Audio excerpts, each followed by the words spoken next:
Hello and welcome to Spotlight on East Fishkill. I'm Councilman Nick D'Alessandro and this is Councilman Tom Franco, and we'll be your host for the show every month. Spotlight's a new show brought to you by the town of East Fishkill.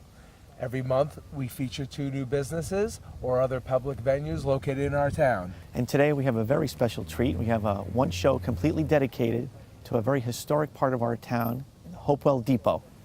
Let's go and meet a few of the people who made this place possible.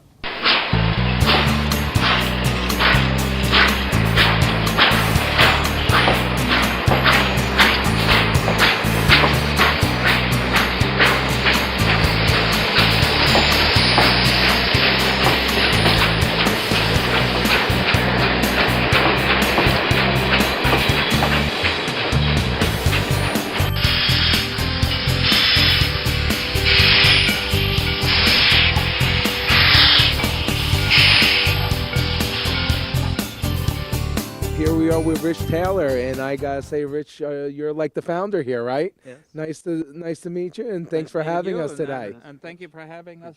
Thank you. Yeah.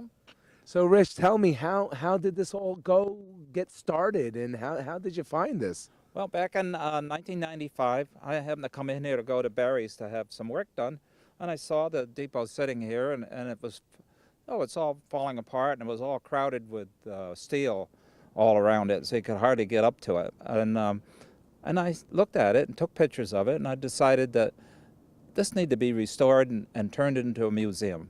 It shouldn't be used for anything else. And I went around trying to find people that would take it on, and I couldn't find anybody. So I put an article in the paper, and I had a meeting at the library in town, and I got about 25 people at that meeting. Wow. And out of that, I got 2 officers to start the working on getting the program together and start restoring the building. And at the second meeting, I had a full pledge of people to start building or start working on that. And in '96, I started restoring the building. Wow. 1996. Wow, that's Yes. quite some time. Yeah. Now, have you ever had any interest in doing anything like this before? Have Oh, you ever done yes, anything? yes. I've always wanted to restore old buildings. In fact, I tried to restore the old schoolhouse out in Millbrook that I went to one-room schoolhouse, and they turned me down.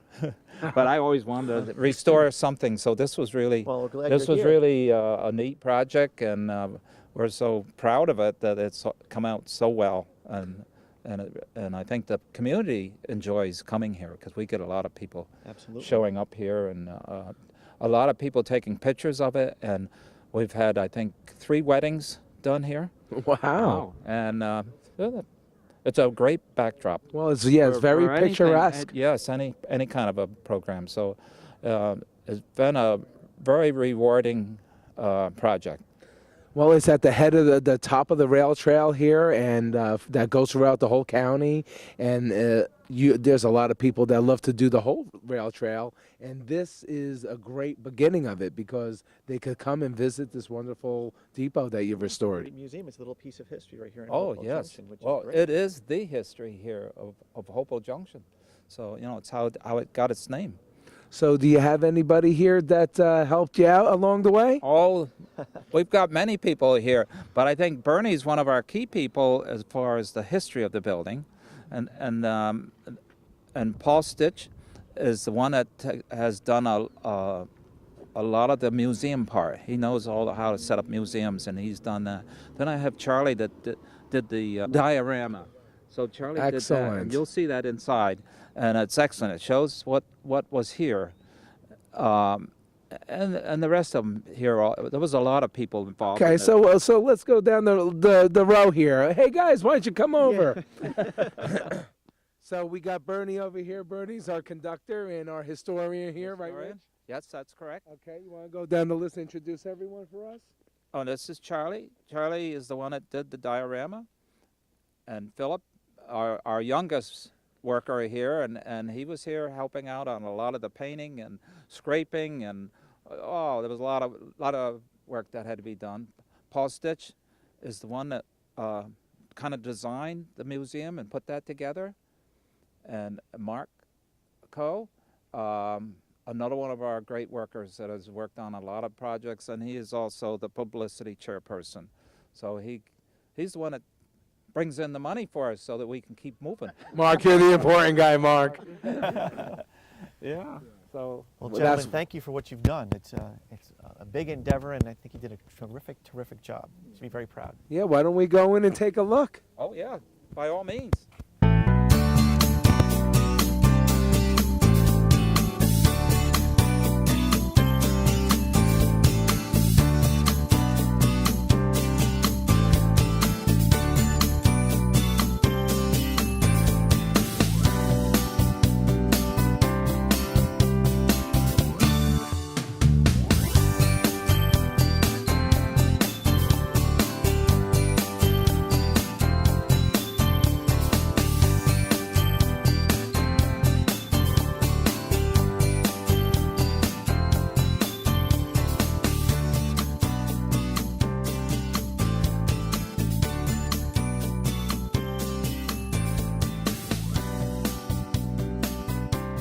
Well, here we are inside the depot, and we're here with Bernie. Bernie, how are you? I'm doing fine, standing right side up. Thanks for having us. So, Bernie, you're, I understand, the historian of the depot. Well, yeah, I'm the oldest one here. That's why they gave me the historian's job. Okay. Can you give us a little history It kind of the of place? kind of fits in with my family background because my family were railroaders in Sweden. Anyway, our purpose here, the real reason why we're here, what we're doing with this building, is we're trying to preserve the last remaining symbol of 140 years of town history. Hopewell Junction wasn't Hopewell Junction. There was just woods and farms when the railroads came through in 1869.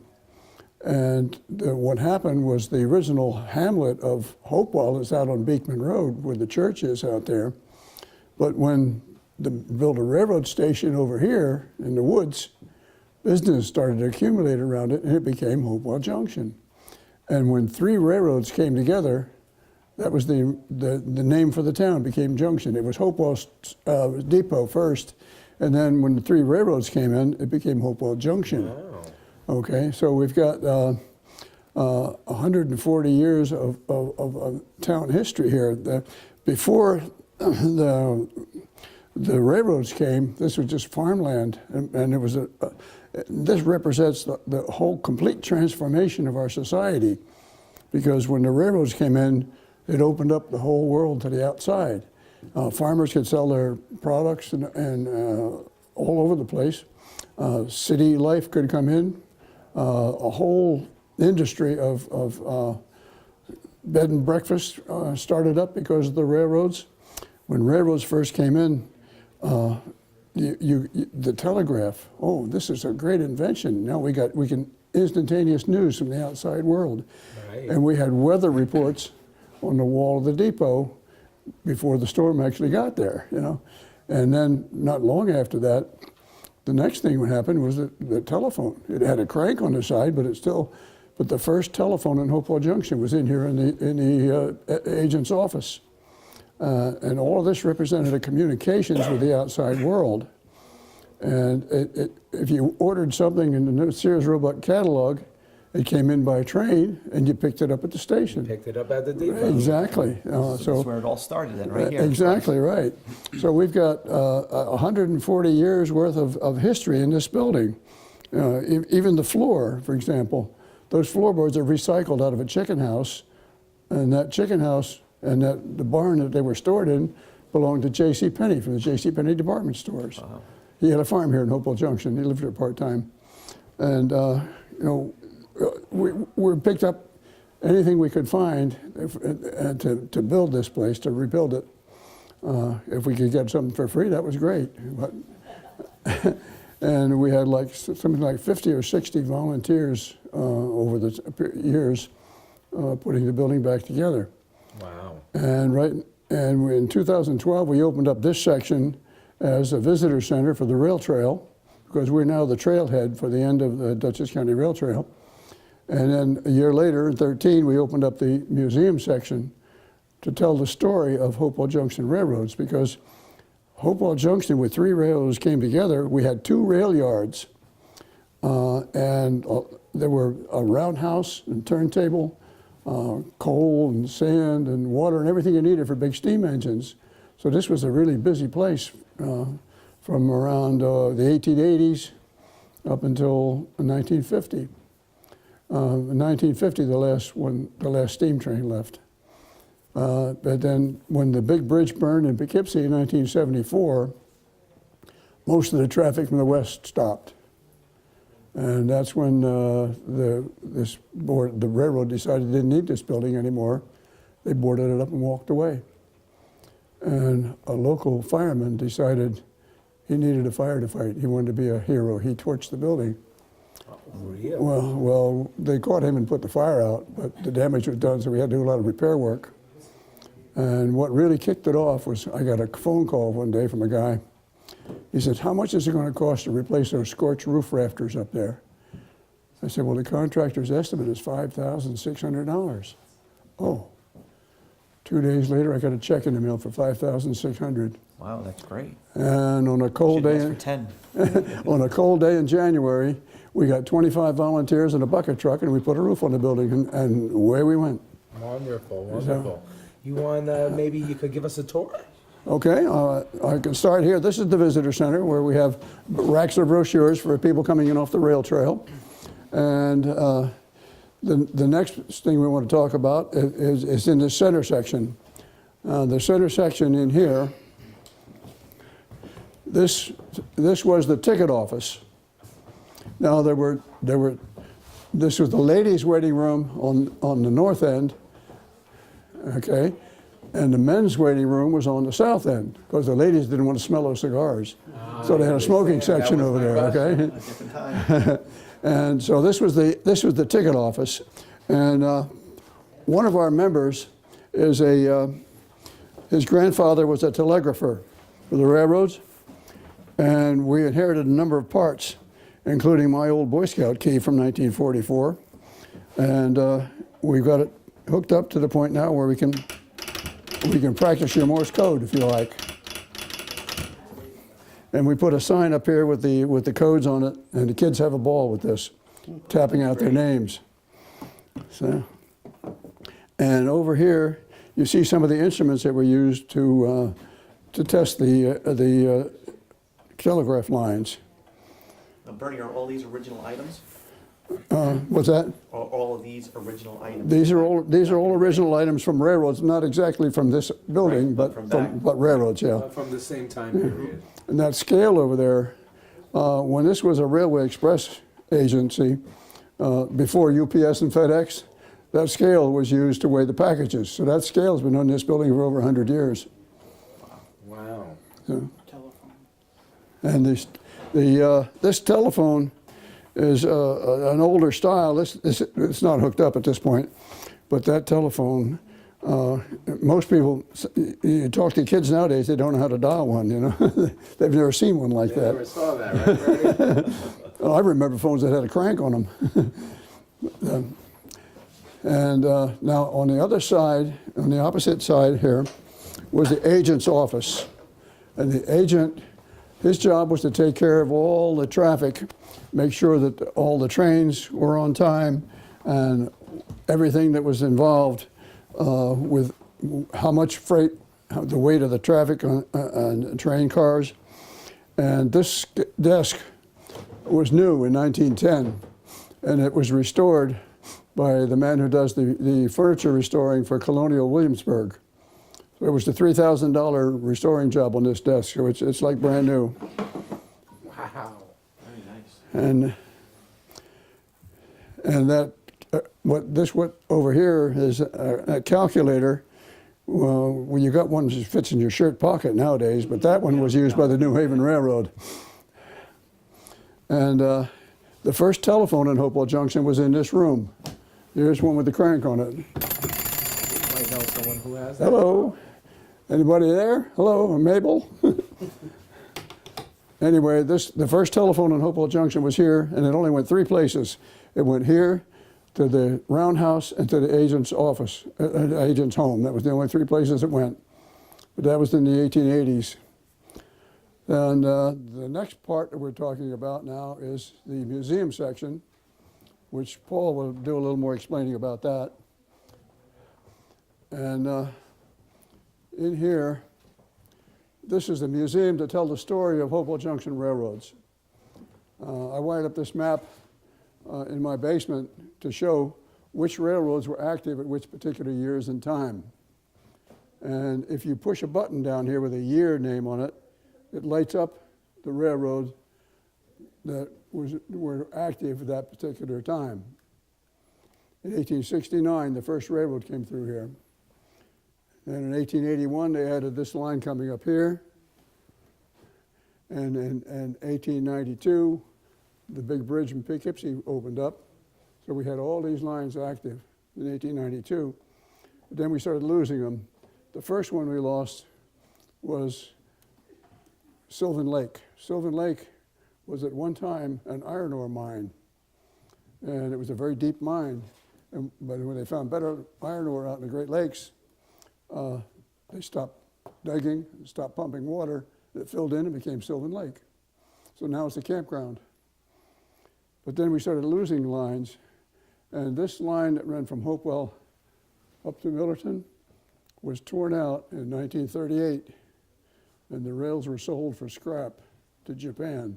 Of course, you know what Japan did with them in 1938. Wow. Yeah. So pieces of Dutchess County are probably in the bottom of the Pacific Ocean. And then we have over here some professionally designed displays to tell the story about how the connections were across the big bridge in Poughkeepsie, and tells the story of building the railroad. A lot of information. This is wonderful. In this case, we have a lot of items that you might have found in the average household 100 years ago. That coffee grinder down there at the bottom, that came from my house. That was my job when I was a kid, to turn that handle to grind coffee beans. But people stand here and look at this, and they say if they can't identify what an item is, they look at the number, and then they can look up here and open the door and find out what that item is. So some people stand here by the hour just looking at these things and trying to figure out, oh, my grandmother had one of those things. Oh, whose idea was that for the doors, Bernie? And there's a milk bottle down the bottom. And that milk bottle, you notice it has a cream top? That cream top milk bottle, before they had homogenized milk, it would separate. And there's a little scoop to get the cream out of the top. If you want to make whipped cream for your strawberries. Yeah. There's all sorts of interesting things. And you notice over here these packages called Stringham's.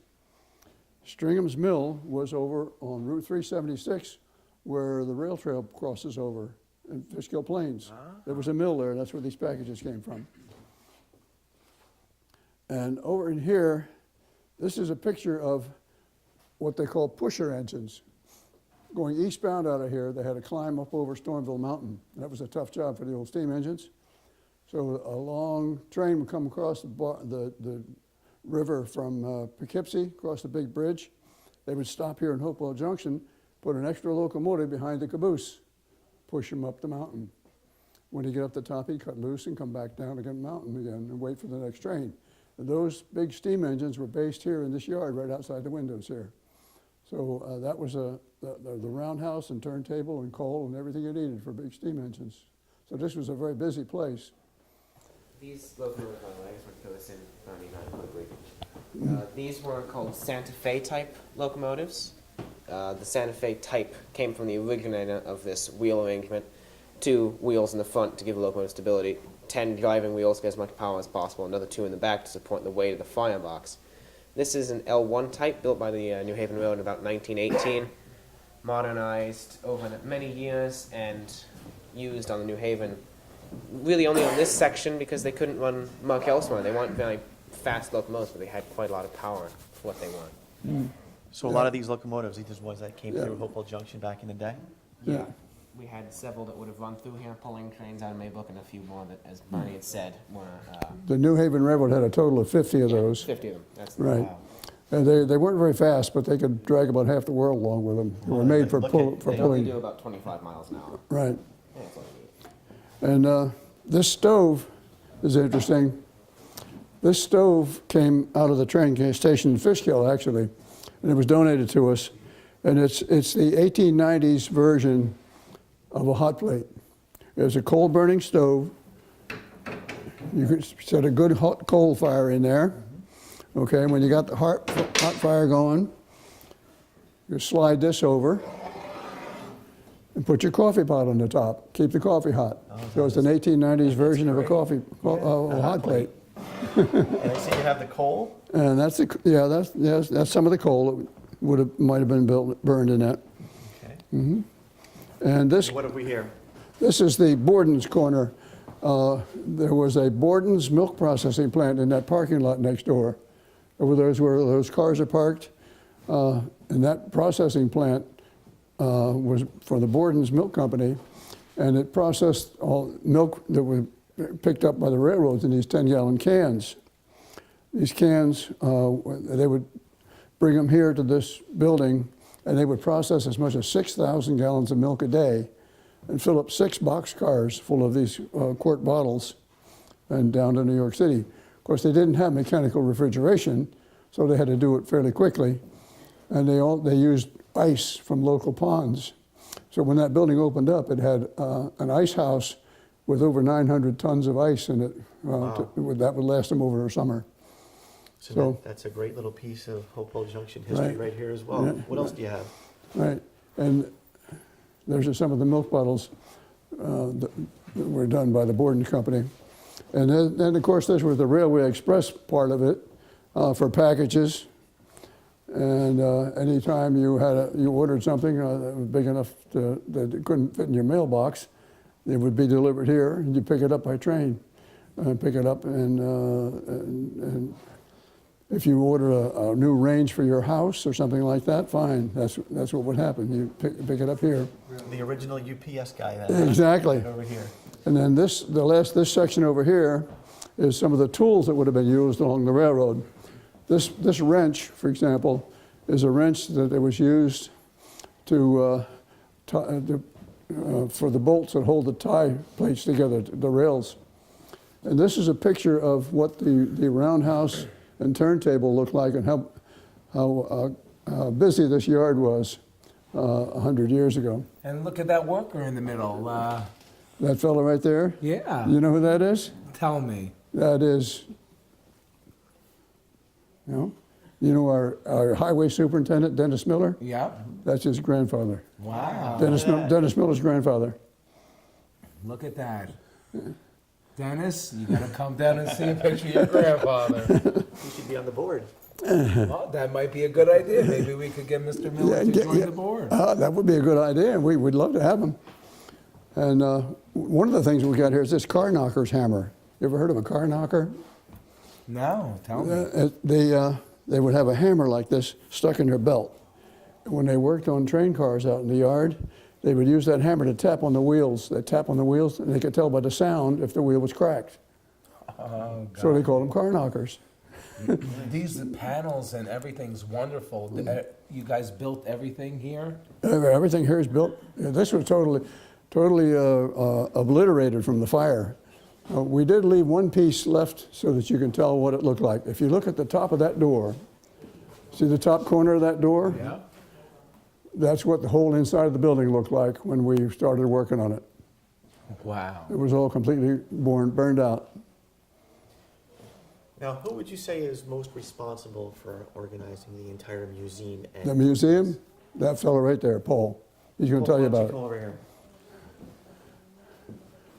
Paul here is our museum curator. He can tell you how we put this Paul, nice museum to meet together. you. Thanks for having me. This is truly a treasure, Paul. Well, it really did turn out well, and we were really happy. But when we first started, we only had that first room open for back in 2012. And as people came in and started to realize the story that this whole place told, that they never really knew existed, they were astonished. And so instead of trying to create a place that was frozen in time, 1873 or 1903, whatever it was, we decided to take this room and make it an interactive museum, which would tell the story, the big picture, as Bernie's tried to show you, and all that went on in Hopewell Junction. It's just an amazing story because most people don't remember all of this, and they don't realize that Hopewell was a product of the Industrial Revolution. And there was a tremendous history here way before the 50s when IBM came in. So we're kind of happy that it turned out this way. And when people come in and realize just how much went on in their own town, it's great. Of course, we get visitors from all over the world now with the rail trail, but still, our focus was to get school kids in here and teach them what the Industrial Revolution meant in a rural place like this and what the railroads did to create a community. The whole name, Hopewell Junction, only came from the fact that there was a meeting of the rails here. That's excellent, excellent. Thank you so much. And you're right, the more that the children and the younger generations know how hard that our country worked to get to where we are, and without the Industrial Revolution, we wouldn't be here. So this was not electronic. This was all muscle work and muscle and steel. And this Hopewell was the thing that joined the raw materials from Pennsylvania to the factories in Connecticut and New England. And we were the halfway point, and we were also a very important crossroads after a while. But it took a long time. The main product that was hauled through here was coal from Pennsylvania. The Pennsylvania coal fields supplied the coal, came across the river in barges or wherever, however you could get it across the river, and hauled it right through here over to the industries of New England. So that was one of the main reasons for this in the first place. I think you guys did a great job of capturing the time period, and the renovation. I think is really, really amazing. Have you ever done any sort of renovation like this before? Pardon? Have you ever done any sort of renovation No, on this no. I've just type before? been to a lot of museums, and I taught history here for 30 years, so I know a little bit about the town and how it grew. Everything that you see in Hopewell, the old section, grew because this building was here. That's right. This building is a symbol of 140 years of town history, and we wanted to make sure it didn't get lost. You guys did a great job. well, look, can you show us the diorama here? And is the gentleman who did this here also? Okay. Well, this diorama is to represent what the Hopewell Junction train yard looked like approximately 1920. And you can see the tracks that came through here was the ND&C, and curved off to the right there, went over to Danbury in that direction. And then to the left on the other end was the tracks that went up to the big bridge in Poughkeepsie. Right. And here was the turntable and roundhouse and the Borden's milk plant, a model of the Borden's milk plant. And down there at the intersection, there was the depot that we're standing in now with the control tower next to the crossing, and the freight house, which handled the freight business. So we tried to make this look as much as possible like what it would have looked like about 1920. And you built this right here? And who built this? This fellow right here, Charlie McDonald. Charlie, what a wonderful job. Great job, Charlie. Looked fantastic. Charlie, how long does something like this take? Well, I guess it took us about 2 months. That's it? 2 months? Yeah, that's all. You know, I put a lot of hours in it. Yeah, he was here 2 or 3 days a week working on that. That was fantastic. Well, I guess you have to know the history and where everything went, and I'm sure Yeah. Bernie was a big help. Yeah, did a lot of research, looking at the old pictures and trying to figure out which is the correct one for what we want to do. We found the original record books of the railroad. So we had the original handwritten records, 11 by 17 ledger books. There were 48 volumes, over 30,000 pages of original office records. And that's what we used as a basis for most of this. Wow, wow. Well, what a wonderful treasure you have here. Thank you so much, guys. And, we just don't want to make sure nothing gets forgotten here. And we're going to expand it, and we're going to we'd like to turn this whole area into a small park for the town of East Fishkill. And we've got a good start.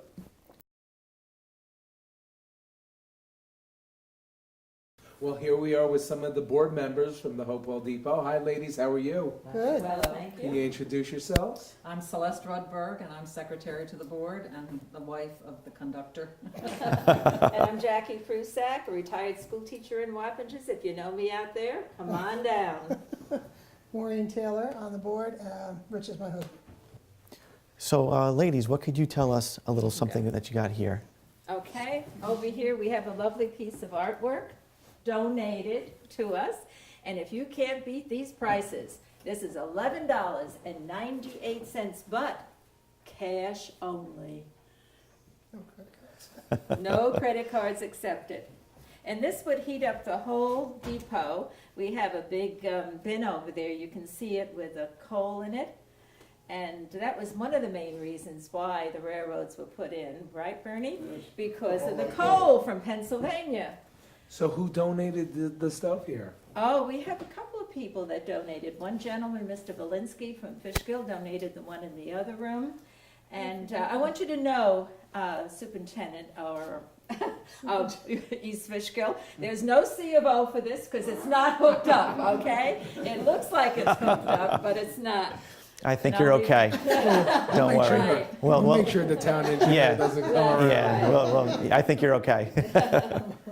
So any other interesting stories you could tell us? Well, this depot during Prohibition was used as a speakeasy. Really? Really? Found out from people who have come in and said that their families used to come, or their relatives used to come here to drink, that the local judge at the time made sure that nobody bothered anybody legally. And of course, we found out a few months ago that Dutch Schultz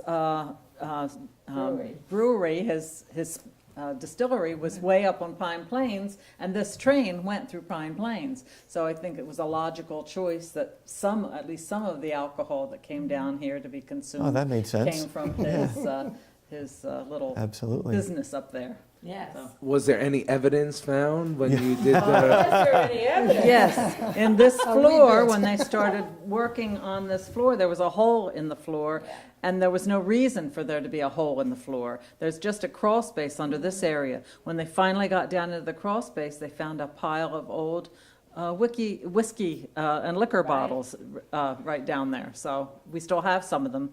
That is so. No bar backs back then, I guess, to clean everything up. Right.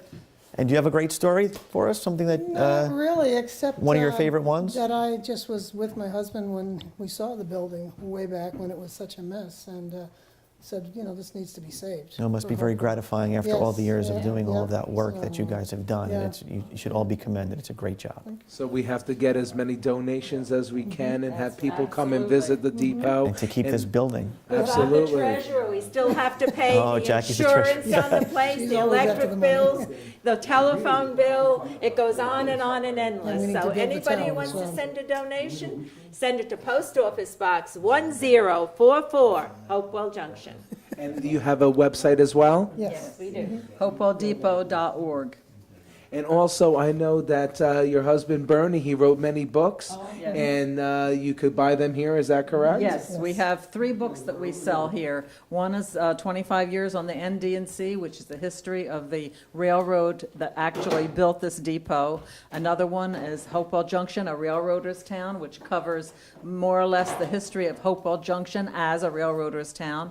And our most recent one is about with a little bit of that history, but also about the restoration project and what we went through and accomplished in this restoration project.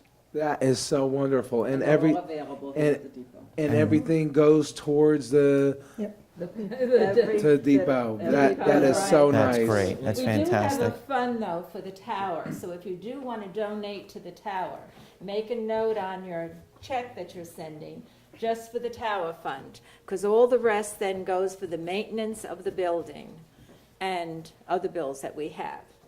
So maybe on a Saturday, if a nice Saturday when people come to use the rail trail, they could come in and Bernie could maybe sign the book for them. Oh, yeah. He does. The Bernie's book signing, that would be fantastic. You Excellent. should also know that starting in May, on the first Saturday of each month, we're having an Arts and Crafts Expo here. We will very have nice. 8 or 9 artists and craftspeople selling their wares, and hopefully some of their profit they'll share with us.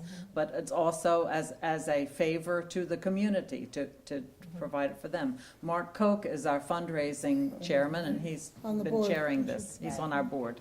And Oh, another just board wanna member, add come on. One thing, that the Blue Fountain will donate free food for this organization for all the times that we're having the craft fair, the first Saturday of every month. So come down, enjoy the free food, make a small donation. And Mark, you have something Mark, else thanks to for say? all your help, and thanks for continuing to raise funds for this depot. Well, yeah, first of all, I want to thank everybody for sending in their contribution, right? The depot, we couldn't have opened the depot without their generosity. As the chair of the fundraising committee, we've got a lot of projects lining up for this year. You just heard from Celeste, from our board members, that we're going to be opening up every month, the first Saturday of every month, from May to October. This year, we're going to have the craft and expo sessions here in the depot. It's open to the community, and everyone is welcome. And as you enjoy the rail trail, stop by the depot. It's another way to get connected to the depot. I'm going to share a little piece of history, one more, that I learned after 2 years ago after getting involved with this project. Please These two rooms were both used by men and women in when the depot opened up, but they kept them separated, men and women, back in the late 1800s. So this room here we're standing on was used by women, and the men were in the other one. So. And was there any reason for that? I don't want to get. I have no. I don't want to get Oh, into. get the ladies involved. Here we go. Just because we're standing in the ladies' room doesn't mean you can jump ugly with us now. The men smoke cigars, number one. Number two, they use foul language. And number three, they spit in that thing on the floor. And sometimes they missed. Well, some things So- never change, right? Women in 1873 were very proper. So they didn't like that. Not unless you trained your husband well enough, he could stay in the same room with you, okay? But otherwise, all the other men went that way. That's so wonderful. Yeah. And One more thing, Nick, I want to capture on, right? Our big project this year is the control tower. All right, people can donate and contribute, at any level. Okay, and so we're trying to kick off on this project as soon as we raise $30,000 to $40,000. Rich Taylor is very anxious to start working, as well as our volunteers. So we have a great body of volunteers. We thank them for that, and we thank the community and all the people, all the donors. So we have a lot of projects lined up. We're trying to move on. well, we thank you for this treasure you built for us, or rebuilt. Yes, it was a great job. Now, is all this information about these fundraisers, is that on your website as well? Yes, they are listed and posted on the website. We're on Facebook. People can have access to them, or they could stop here. They also, we have brochures outside where people, as they walk the rail trail, they can pick up a brochure. All this information, we do our best to advertise them on the newspapers, on our website, hopewelldepot.org. HopewellDepot.org. That is excellent. Okay? We also have flyers out at a lot of businesses and stores and everything advertising the craft fair. So, so it's advertised. Well, thank you, all of you, for all that you've done and for having us here today. It really is a great treasure in Hopewell Junction, and we're very grateful for that. Thank you. Yeah, thank you. Thank you. Well, here we are with Joe Sullivan. Joe, thanks for seeing us today. I'm just glad to have you guys come. Thank you very much, Mr. Sullivan. It's great to have you here. So, Joe, what do you have to say about this beautiful depot, and what do you think we're going to do with continuing our work here? Well, now that we've got the basic work done to get the depot in place, we really want to make this into a park area for the community and for the town, for people coming off the trail. And we have a few construction things we want to do. The first thing we want to work on is a signal tower here that'll replicate the original signal tower that was there. We'd like to put bathrooms in the first floor of that, something nice, so we don't have to deal with the porta potties that the trail has today. Right. And then once we get that done, and that's going to take both money and work and effort, we're looking for volunteers and people to help. We have a vision of doing some other things here, including potentially putting a pavilion up so we have a place for people to enjoy a picnic when the weather's a little bit rainy or bright sun. Wow. So those are the things we would like to do in the future to make the park area a little nicer. So where exactly would the tower go? The tower will go right where you see that little sign with the thermometer on it. Right. Right across. That's very close to where the original tower was. So the idea is to make that replicate the original tower that was here. It will be constructed to look exactly like the original tower.